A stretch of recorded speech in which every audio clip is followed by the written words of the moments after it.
ایک بات آپ کو سنانی ہے، ذرا تھوڑی غور کریں۔ جو لوگ طریقت کے رستے کے مسافر ہیں نا، ان کو ذرا جلدی سمجھ آئے گی اس بات۔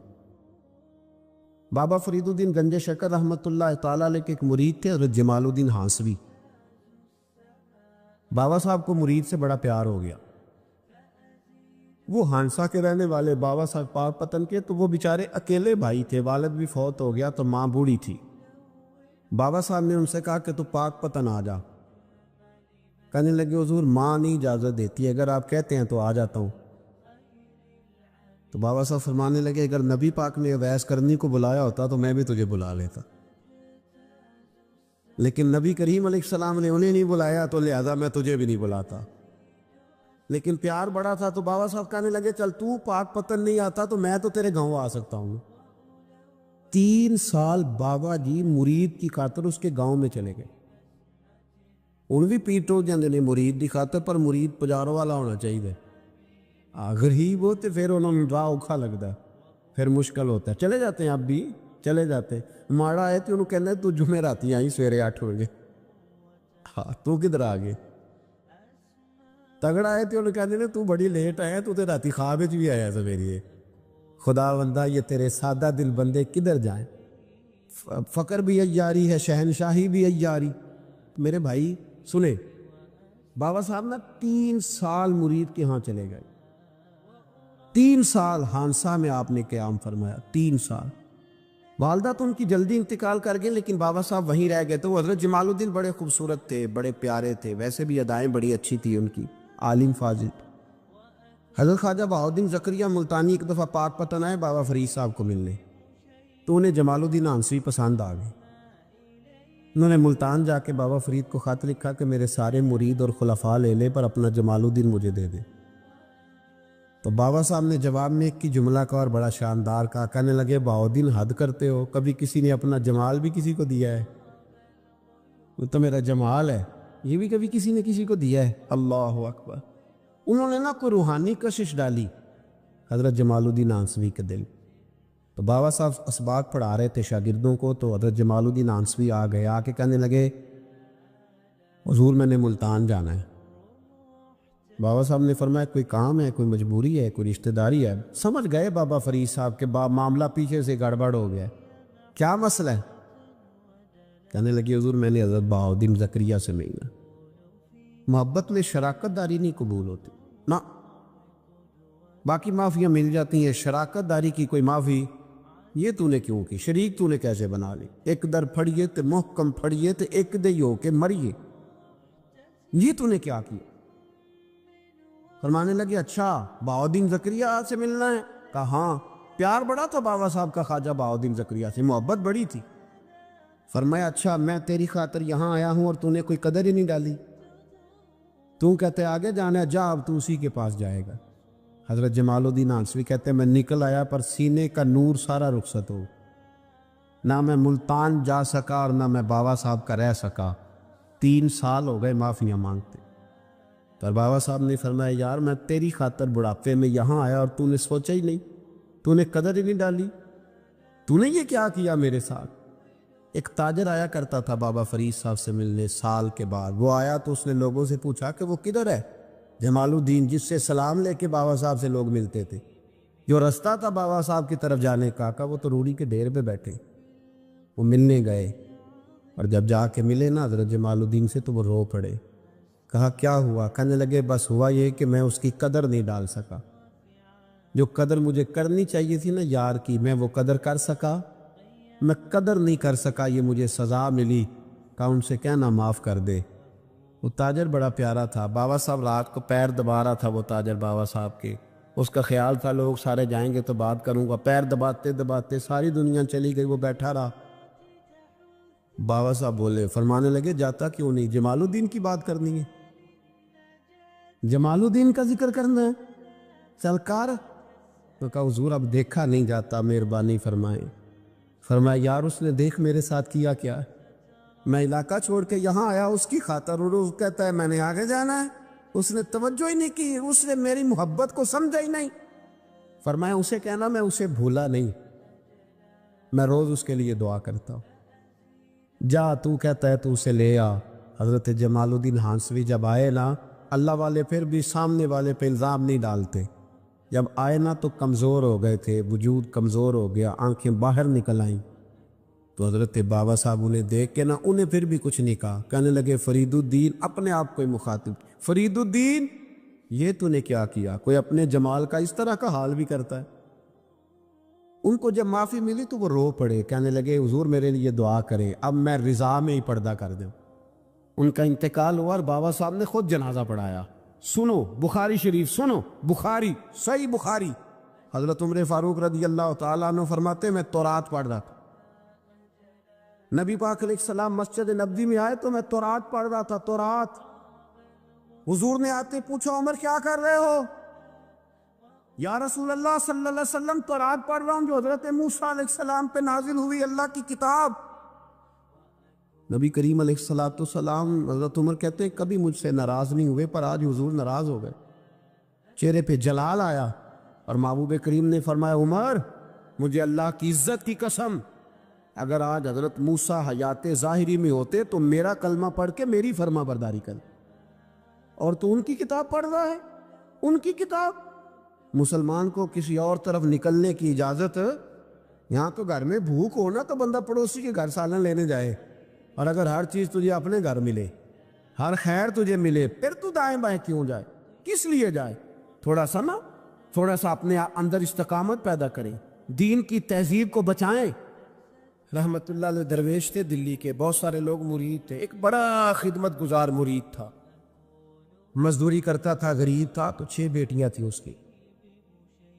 حضرت صاحب کے پاس روز آ کے کہتا حضور بچیوں کے لیے دعا کرے، اللہ کوئی اسباب پیدا کر دے. ایک بچی کی شادی کا خرچہ 1000 دینار ہے اور میں غریب. وہ حضرت صاحب دعا کر دیتے. خانقاہ شریف کے تھوڑے ہی فاصلے پر حضرت جہاں بیٹھ کے مریدوں کی تربیت کرتے تھے، اس سے تھوڑا ہی فاصلے پر نا ایک عیسائی رہتا تھا، بڑا مالدار تھا، بڑی سارے اونٹ، گائیں، بھیڑ، بکریاں رکھی ہوئی تھی، اور حضرت شریف الدین رحمت اللہ علیہ کی بڑی مخالفت کرتا تھا. اور یہ جو آپ کا غریب مرید تھا، یہ اس کا پڑوسی تھا. ایک دن بلا کے نا ان کو کہنے لگا کہ تو کدھر جا کے جو ہے وہ ٹکرے مار رہا ہے، بعض میں کچھ نہیں ملنے والا. وہ تجھے کیا دیں گے جن کی خانقاہ خود چندے پہ چلتی ہے، مدرسہ چندے پہ چلتا ہے، مسجد چندے پہ چلتی ہے، تیری بیٹی کا معاملہ کہاں حل ہوگا؟ اس درویش نے کہا کہ تو میرے پیر کو نہیں جانتا، تو اجے میرا محبوب نہیں ڈٹھا، تو پتہ نہیں نا، تو اس رستے کا مسافر نہیں، تو نہیں جانتا. ان کا بس چلے نا تو وہ ہر قیمت میں میری بیٹیوں کی شادی کرا دے. اب وہ عیسائی تھا، کہنے لگا اچھا چلو ٹھیک ہے، اگر اتنی بات ہے نا تو جاؤ ان سے جا کے کہہ دو کہ 6 سال کے لیے میرے ساتھ معاہدہ کر لیں، وہ میرے جانوروں کو چارہ ڈال دیا کرے، 6 سال ڈیوٹی کرے، میں 6000 دینار دے دیتا. وہ میرے ساتھ 6 سال میرے جانوروں کو چارہ ڈالے رکھتے ہیں نا، ہم چارہ ڈالنے کی ایڈوانس پیسے دے کے. اب تو لوگ انہیں بھی غلام ہی بنا لیتے ہیں، بڑی تھوڑی تنخواہ دیتے ہیں، ظلم کرتے ہیں، پورا معاوضہ نہیں دیتے. حضرت شیخ شرف الدین کے بارے میں وہ کہنے لگا جب اپنے پیر سے جا کے کہہ کہ میرے جانوروں کو 6 سال چارہ ڈالے، میں 6000 دے دیتا ہوں، تو جو کہتا ہے ہر قیمت پہ جانے کو تیار. اس نے جب یہ بات کی تو مرید نے ناراض ہو گیا، وہ لڑائی ہو گئی، گربان پکڑ لیا، جھگڑا ہوا، بات بڑی دور گئی. اس طرح کی بات کرتا میرے حضرت کے بارے میں، تیرے جیسے کہیں میں وہاں کام پہ رکھا دوں. جب وہ بڑی بحث ہوئی، بات محلے میں، علاقے میں پھیل گئی، دنیا نے سن لی، تو شیخ شرف الدین تک بھی پہنچ گئی. اس طرح جھگڑا ہوا ہے. لوگ سو گئے عشاء کی نماز کے بعد. حضرت صاحب نے نا سر پہ کپڑا لیا، اس عیسائی کے دروازے پہ دستک دی. وہ باہر آیا، فرمانے لگے لوگ تو سوچ سمجھ کے ملازم رکھتے ہیں، تو نے بھی تو سوچ ہی لیا ہوگا، تبھی تو مجھے آفر کی ہے. تو اپنی آفر پہ قائم ہے؟ واقعی مجھے رکھ لے گا اور 6000 دینار دے دے گا؟ کہنے لگا جا بابا کام کر اپنا. فرمایا نہیں، تو نے اتنے لوگوں میں بات کی، اتنی بحث ہوئی، تو قائم ہے؟ کہنے لگا میں تو قائم ہوں، پر آپ نے نہیں قائم رہنا. فرمایا میں سوچ سمجھ کے آیا. اس نے کہا آپ ڈیوٹی کریں کہ بھینسوں کو چارہ ڈالیں گے؟ فرمایا ایک شرط، بس جب اذان ہو جائے نا تو مجھے رب کی نماز پڑھنے کی اجازت دے دے، باقی صبح و شام جو تو کہے گا. اگر اس غریب کی بیٹیاں بیائی جائیں تو مجھے اور کیا چاہیے؟ اس کی 6 بیٹیوں کا بوجھ ہے اس کے سر پہ، تو مجھے رکھ لے. اللہ اکبر. وہ کہنے لگا چلے پہ میرے ساتھ خط بندگی کر لے. آج کل ہم اس کام کرتے ہیں، اس زمانے میں خط بندگی ہوتا تھا، غلامی کا خط. قاضی شہر کے پاس، یعنی اس کا خیال تھا کہ چلو اس کام کی بات کروں گا تو بھاگ جائیں گے، فرمایا چل میں تیار ہوں۔ قاضی تک گئے، طے ہو گیا، 6,00,000 دینار دے دیے۔ حضرت نے مرید کو بلایا، فرمایا پتر یہ لے جا میری بیٹیوں کو روانہ کر دے۔ کہنے لگا حضور یہ کیا کر رہے ہو آپ، کچھ سوچے؟ فرمایا یار جب تجھے بیٹا بنا لیا تو پھر میری پوتیاں تو لگتی ہیں نا، میرا حق تو بنتا ہے نا، جا کے ڈیوٹی کر، ان کو بیاہ دے۔ بات پھیل گئی، بادشاہ بھی عقیدت مند تھا، وہ 12,000 دینار لے کے پہنچا۔ کیا بتاؤ ان رب کے بندوں کا دل کیسا ہوتا ہے، کیا درد ہوتا ہے، کیا رنگ۔ 12,000 دینار لے کے بادشاہ آیا اور آ کے حضرت کو پیش کیے کہ حضور آپ دیں اس عیسائی کو ڈبل دیں اور جائے کام کریں۔ آپ فرمانے لگے تو پیسے دے، شرطیں نہ لگا، میرا جہاں دل کرے گا میں خرچ کروں گا، مجھے تو مزہ ہی اب آنے لگا ہے، ابھی تو لطف آ رہا ہے، ابھی تو ذائقہ آیا ہے کچھ کرنے کو، پیسے دینے ہیں تو دے، پابندی نہ لگا، جہاں میرا دل کرے گا میں۔ اس نے کہا حضور ٹھیک ہے رکھ لے۔ حضرت نے فجر مسجد میں پڑھی، جیب میں 12,000 دینار تھے، اعلان فرمایا بھی کسی اور کی بیٹی بھی بیٹھی ہے تو پیسے میرے پاس ہے۔ وہ 12,000 دینار بھی بانٹ دیا، اور 12,000 دینار بانٹ کے نا تو پھر چلے گئے کھیت میں چارہ کاٹنے۔ اس عیسائی کو کسی نے بتلایا کہ ان کے پاس تو 12,000 آیا ہے پر تجھ سے جان نہیں چھڑائی انہوں نے، وعدہ یہ ہوا تھا کہ 6 دیں گے تو جائیں گے، جب تک دیں گے نہیں تیرے گھر میں کام کریں گے۔ وہ نا چارہ کاٹ رہے تھے، حضرت صاحب تو وہاں پہنچ گیا، دور جا کے کھڑا ہو گیا، کہنے لگا بابا پہلے تو میں نے مسلمانوں کے اخلاق سنے تھے، اب تو میں نے دیکھ بھی لیے، پر یہ بتا جب 12,000 آیا تھا جان کیوں نہیں چھڑائی؟ تو حضرت چارہ کاٹتے کاٹتے رو پڑے، فرمانے لگے تو نہیں نہ جانتا یہ بیٹیاں سانجھی ہوتی ہیں، پتہ نہیں نا، میرے رسول پاک نے تو حاتم تائی کی بیٹی کے سر پہ کپڑا رکھ کے کہا تھا بیٹیاں برابر ہوتی ہیں، تو یہ نہیں پتا جب اس کی 6 بیٹیوں کی شادی ہوئی ہے میرے اندر روحانیت کتنی بڑی ہے۔ فرمایا پھر 12,000 آیا ہے تو 2-4 بچیاں پھر گئی ہیں، یہ نہیں پتا میں اندر سے راضی کتنا ہوں، میں تیری نوکری کرتا رہوں گا، پتہ نہیں اللہ کتنی بیٹیوں کو بیاہ دے گا۔ اتنا رویا وہ عیسائی کے پیروں میں بیٹھ گیا، کہنے لگا بابا میں نے تیری مخالفت کی ہے پر تیرے قریب آ کے پتہ چلا ہے تو بہت اونچے اخلاق کا مالک ہے، اور اگر تیرا یہ مقام ہے تو تجھے اخلاق سکھانے والے محمد عربی کی شان کتنی ہے گی۔ امام مالک کے پاس ایک بندہ آیا، اس نے کہا حضور میں درزی ہوں، ایک ظالم بادشاہ مجھ سے کپڑے سلواتا ہے، میں تو ظالموں کا مددگار نہیں نا، ایک ظالم بادشاہ مجھ سے، حضور میں تو مددگار نہیں نا ظالموں کا، جو فرمایا ظالموں کا مددگار بھی ظالم ہوتا ہے، تو کپڑے لے کے آتا ہے میں سی کے دے دیتا ہوں، ذمہ داری نہیں، یہ ایک آدمی دکاندار ہے، اس سے کوئی بندہ چیز خریدنے آئے گا تو تھوڑی کہے گا میں نے نہیں دے دی، تو دے گا۔ کوئی بندہ اگر کسی شخص سے کوئی کام کہتا ہے جو اس کی فیلڈ ہے، اس کا شعبہ ہے، اس کا معاش کا وہ سلسلہ ہے، کہتے یا رسول اللہ صلی اللہ علیہ وسلم ظالموں کا مددگار بھی ظالم، حضور نے فرما دیا۔ تو امام مالک سے بندے نے مسئلہ پوچھا، دل کی تختی پہ لکھنے والی باتیں ہیں، کہا حضور میں درزی ہوں، ظالم کپڑے سلواتے، میں تو مددگار نہیں نا۔ امام صاحب کہنے لگے نہیں، مددگار تو وہ ہوگا جو تجھے سوئی دھاگا فراہم کرے گا، تو پورے کپڑے سی کے دیتا ہے، تو خود بہت بڑا ظالم، تو پورے سوٹ سی کے دیتا ہے، تو بہت بڑا ظالم خود ہے۔ مددگار تو وہ ہوگا جو تجھے دھاگا دے گا، جو تجھے بٹن دے گا، جو تجھے نلکی دے گا، جو ظالم سے اتنی نفرت ظلم کر کے بنتا ہے۔ یہاں تو ہمارے زمانے میں ہیرو بن جاتے ہیں لوگ، ظالم ہیرو ہے، لوگ اس سے ڈرتے پھرتے گھومتے پھرتے، اور بہت سارے کم مزاج لوگ اس کے پیچھے ہاتھ باندھ کے پھرتے ہیں۔ ظالموں کی مدد کرنا، ظالموں کے ساتھ رہنا، یہ ظلم ہے، ظلم، یہ زیادتی ہے۔ میرے نبی پاک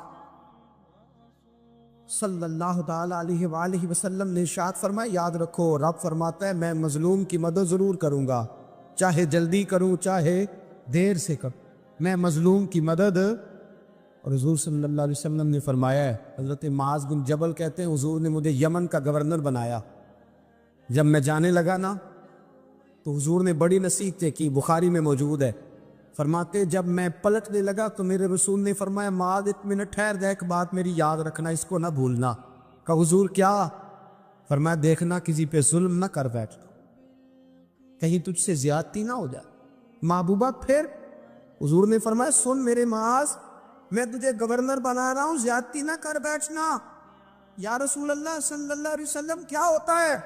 تو میرے کریم نے فرمایا جب مظلوم دعا کے لیے ہاتھ اٹھاتا ہے تو عرش کا مالک کہتا ہے فرشتوں پیچھے ہٹ جاؤ، عرش کا مالک کہتا ہے فرشتوں پیچھے ہٹ جاؤ، دروازے کھول دو۔ فرمایا مظلوم اور رب کے درمیان شے حائل کوئی نہیں۔ بڑے غور کے ساتھ سورہ مومنون کی ان ابتدائی آیات پر غور کرنا چاہیے۔ رب فرماتا ہے قد افلح المؤمنون، تحقیق مومن کامیاب ہو گئے۔ کون سے مومن؟ الذین ہم فی صلاتہم خاشعون، وہ جو اپنی نمازوں میں گڑ گڑانے والے ہیں، خشوع کے ساتھ، عاجزی کے ساتھ، انکساری کے ساتھ، ذوق کے ساتھ نماز پڑھنے والے ہیں۔ والذین ہم عن اللغو معرضون، اور وہ جو بیہودہ باتوں سے منہ پھیرنے والے، لغویات سے اپنا رخ پھیرنے والے، سنجیدہ لوگ۔ پھر ارشاد فرمایا والذین ہم للزکاۃ فاعلون، جو زکوٰۃ دینے کا کام کرنے والے ہیں۔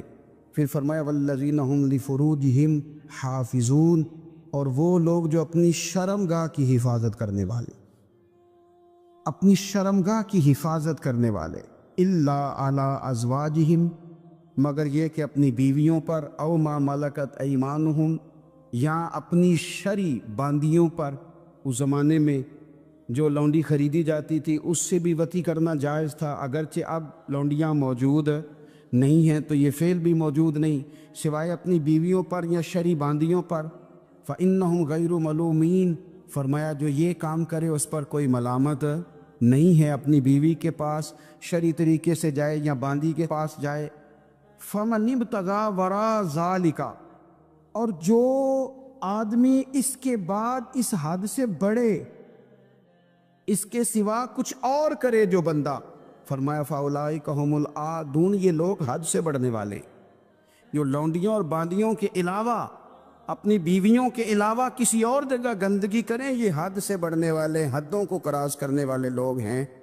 پھر ارشاد فرمایا والذین هم لاماناتہم وعہدہم راعون، اور وہ جو اپنی امانتوں اور اپنے وعدوں کی رعایت کرتے ہیں، امانتیں ادا کرتے ہیں، وعدے پورے کرتے ہیں۔ اور وہ لوگ جو اپنی نمازوں کی حفاظت کرنے والے ہیں، جن میں یہ خوبیاں آ گئیں، میرا رب فرماتا ہے نماز میں خشوع وضو حاصل ہو گیا، فضولیات سے بچ گئے، زکوٰۃ ادا کرنے والے بن گئے، شرمگاہ کی حفاظت کرنے والے بن گئے، امانتیں عہد پورے کرنے والے بن گئے، اپنی نمازوں کے محافظ ہو گئے۔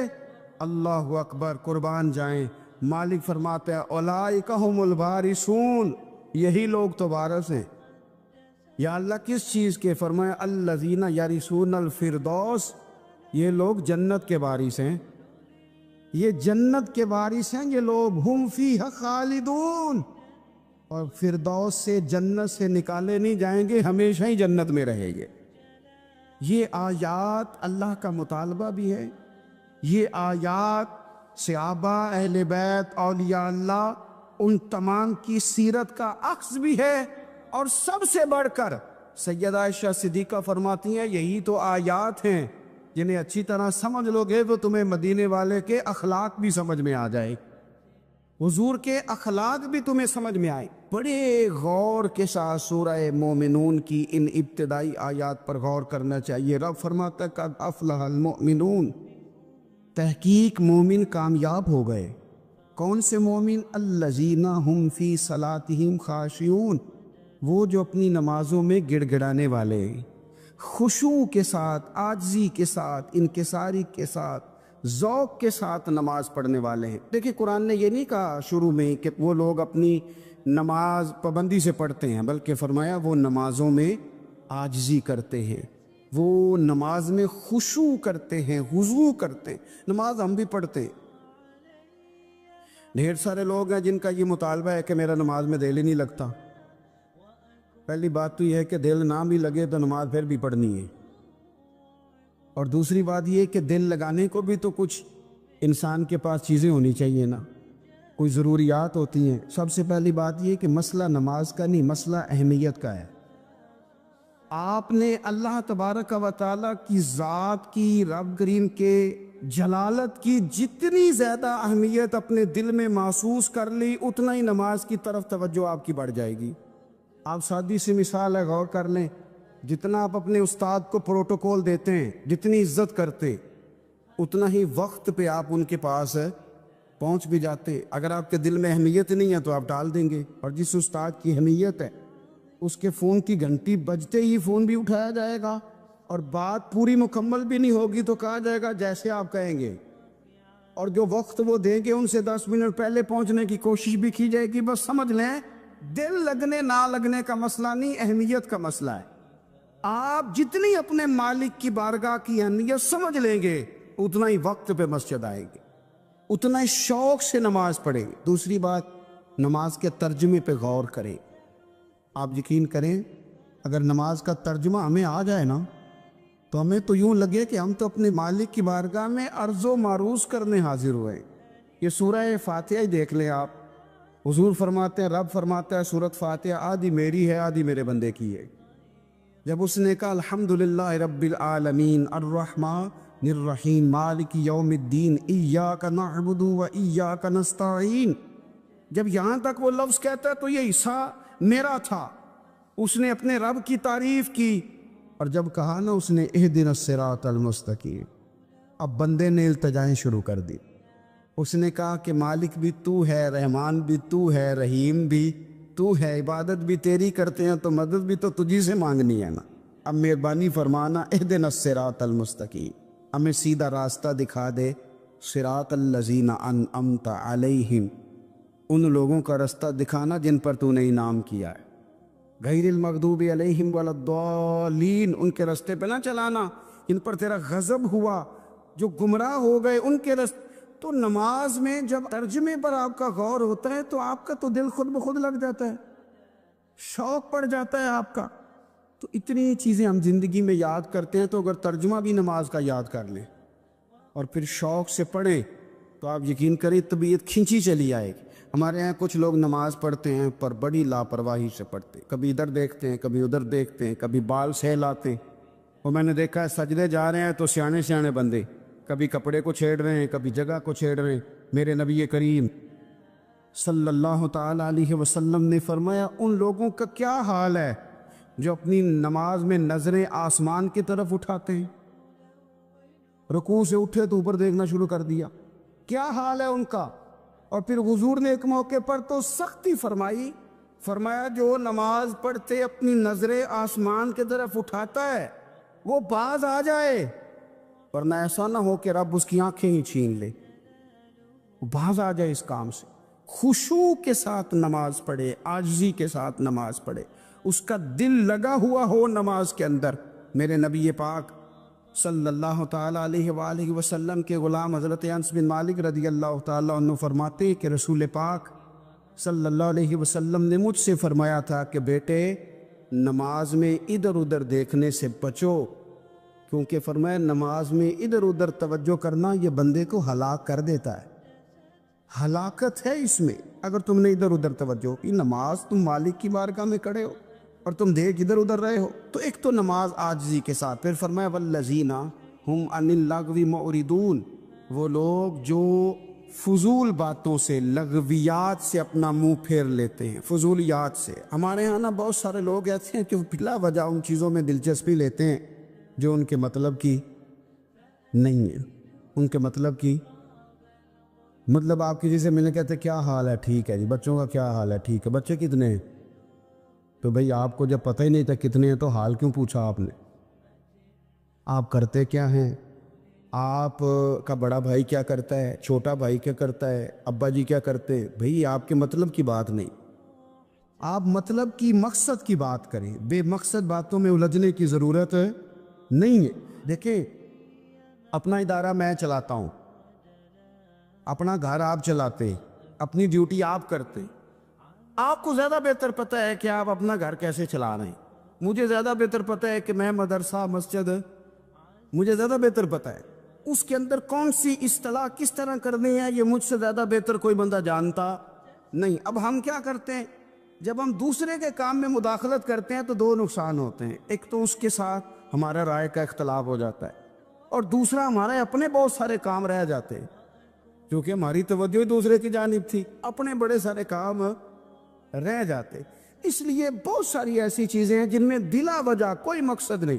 ہم پرانے لوگوں سے باتیں سنا کرتے تھے, ہمارے بزرگ کہا کرتے تھے جڑے پنڈ جانا نہیں, جڑے پنڈ جانا نہیں اودا راہ پوچھنے دی کی لغویات میں نہ الجھے, فضولیات میں نہ الجھے, یعنی ٹو میں رہنا, ٹو میں. آپ یقین کریں میں نے پرسنلی طور پہ اس چیز کو محسوس کیا ہے کہ ہمارے بہت سارے اہم حقوق صرف اس لیے مس ہوتے ہیں کہ ہماری اپنے سے زیادہ توجہ سامنے والے پہ ہوتے, سامنے والے. میں نے دیکھا بڑے بڑے عجیب سوال اور بڑے بڑے انوکھے سوال, مطلب یہ کہ اتنی لمبی چوڑی, اور لوگوں کو بڑا پتہ ہوتا ہے یہ فلاں آدمی جو ہے اس کے بچے کتنے ہیں, وہ بیاہ کہاں پہ, کس کس علاقے میں ان کی شادیاں ہوئی ہیں. اتنی تفصیلات کی ہمیں ضرورت نہیں ہے. ہم سے تو ہمارے بارے میں پوچھا جائے, تو ہمیں اپنا معاملہ بڑا صاف ستھرا. دیکھیں کیا سونی بات کی مدینے والے رسول, قربان جائیں حضور کے جملوں پر. ایک شخص نے پوچھا حضور سونا اسلام کون سا ہے, خوبصورت مسلمان کون ہے؟ تو نبی پاک صلی اللہ علیہ وسلم نے فرمایا وہ خوبصورت مسلمان ہے جو بات اس کے مقصد کی نہیں, بے معنی ہے وہ بات وہ چھوڑ دے. بے مقصد باتوں سے الجھنا جو بندہ چھوڑ دے وہ مسلمان بڑا سونا مسلمان ہے. ہم کمزور اس لیے ہوتے ہیں کہ ہماری توجہ زیادہ دوسروں کی باتوں پر پڑتی ہے. پھر فرمایا والذین ھم للزکاۃ فاعلون, وہ لوگ جو زکوٰۃ دینے کا کام کرتے ہیں, صدقات کرتے ہیں, خیرات کرتے ہیں, وہ کامیاب ہو جاتے. پھر فرمایا والذین ھم لفروجہم حافظون, وہ جو اپنی شرمگاہ کی حفاظت کرتے ہیں. نوجوان میری بات پر توجہ کریں. فرمایا وہ لوگ جو اپنی شرمگاہ کی, والذین ھم لفروجہم حافظون, وہ لوگ جو اپنی شرمگاہ کی حفاظت کرتے. حضور غوث پاک رضی اللہ تعالیٰ عنہ فرمایا کرتے تھے دو چیزیں انسان اپنی سنبھال لینا, ایک پیٹ اور ایک شرمگاہ. تو فرماتے تھے ولایت اس کے بڑی قریب آ جاتی. ہم نہ ان لذات میں الجھ جاتے. سیانے سیانے بندے روٹی کمر سیدھی کرنے کے لیے کھانی چاہیے, زبان کے ذائقے کے لیے نہیں کھانی چاہیے. یہ زبان کا ذائقہ لگ جائے یہ کہیں کا نہیں چھوڑتا انسان. اپنی شرمگاہ کی جو لوگ حفاظت کر لیتے, کوئی بڑے سے بڑا گناہ کرنے سے بھی بندہ کافر نہیں ہوتا, بندہ کفر کرنے سے کافر ہوتا ہے. گناہ بڑے سے بڑا کرنے والا بھی گناہ گار ہے, کافر نہیں. لیکن بعض گناہ ایسے ہیں جو جس وقت بندہ کر رہا ہوتا ہے اس وقت وہ مومن نہیں ہوتا. میرے نبی کریم صلی اللہ تعالیٰ علیہ وسلم نے فرمایا جب کوئی شرابی شراب پیتا ہے اس وقت مومن نہیں ہوتا. جب کوئی چور چوری کرتا ہے تو اس وقت مومن نہیں ہوتا, اور جب کوئی زانی زنا کرتا ہے تو تب وہ مومن نہیں ہوتا. اتنی دیر کے لیے اس کے دل سے ایمان نکال لیا جاتا ہے. کہ جو ہمارے لڑکے بن سنور کے نکلتے ہیں, یہ جو میک اپ کا خرچہ لڑکیوں کے برابر لڑکوں کا ہوتا جا رہا ہے, یہ جو لڑکے بھی رات کو چہرے پر کریم لگا کر کے سوتے, یہ بتا سکتے ہیں کہ مقاصد کیا ہے؟ بتا سکتے ہیں؟ یعنی بچے بھی بغیر شیمپو کے بال نہیں دھوتے, مثلا کیا کرنا ہے آپ نے اس کا؟ بڑی بڑی قیمتی چیزیں جو ہیں وہ آپ نے رکھی ہوئی ہیں, مقصد کیا ہے؟ یہ جو ہمارے بچے بن سنور کے نکل رہے ہیں تو کیا دعوت دے رہے ہیں سوسائٹی کو؟ شارٹ نکرے پہن کے جو نکلے ہوئے, اریاں لباس پہن کے نکلے ہوئے. اقبال نے کہا تھا دیار مشرق ہوس میں غلطاں, شباب اریاں شراب اسیاں, جسے بھی دیکھو غری کے اسیاں. ہم ایسی تہذیب کیا کریں گے؟ شباب اریاں, تم نے اپنی جوانی ننگی کر ڈالی ہے ساری معاذ اللہ. کن مقاصد کے لیے؟ میں وہ اعداد و شمار بتا نہیں سکتا. ہمارے ہاں گاند سستا ہو گیا ہے, لوگوں نے گناہ تک پہنچنا آسان بنا دیا ہے. آپ دیکھ لیں گندگی دروازے پہ اور گند موبائل میں. کیسے بچائیں ان بچوں کو؟ کیا کریں؟ کلیجے پھٹتے. ابھی باتیں سوچتے ہیں تو سوچتے ہیں آنے والی نسل کو کہاں لے جائیں, کہاں چھپائیں, کیا ایسا کریں کہ یہ بچ جائیں. خدا را قربان جائیں حضرت عثمان غنی پر. مصنف ابن ابی شیبہ میں صحابہ فرماتے حضرت عثمان غنی نا بڑے مالدار تھے. مال آتا ہے تو لوگ عیاش نہیں ہو جاتے. مال آتا ہے تو لوگوں کی خواہشات بہت بڑھ نہیں جاتی. بڑے مالدار تھے, مالدار بھی تھے اور سونے بھی بڑے تھے. حضرت اسامہ بن زیاد کہتے ہیں میں نے زندگی میں اتنا سونا بندہ نہیں دیکھا جتنے حضرت عثمان غنی خوبصورت تھے. پیسہ بھی, حسن بھی, لیکن فرماتے ہیں کہ حضرت عثمان غنی سب سے بڑھ کر اپنی شرمگاہ کی حفاظت کرنے والے اور سب سے بڑھ کر صلہ رحمی کرنے والے, رشتہ داروں سے اچھا سلوک کرنے والے, حیا والے, شرم والے, پاکیزگی والے. آپ کا ذہن ہے, آپ صبح اٹھتے ہی ذہن بنا لیں کہ میں نے آج اتنا سبق پڑھنا ہے, آج اتنی تفسیر دیکھنی ہے, اتنی عبادت کرنی ہے, فلانی نعت میں نے دیکھنی ہے, فلاں خیر کا کام کرنا ہے, فلاں آدمی کے ساتھ نیکی کرنی ہے. صبح ذہن بنا لیں, آپ کا ذہن وہی کام کرنے لگے گا. لیکن اگر صبح اٹھتے ہی ذہن میں گندگی ہے, رات کو سوتے ہی معاذ اللہ ذہن میں وسوسے ہیں, تو سارا دن وہی چکی چلے گی, وہی انداز رہے گا. تھوڑا سا آپ کو اس کی نگرانی کرنی ہے, تھوڑا سا.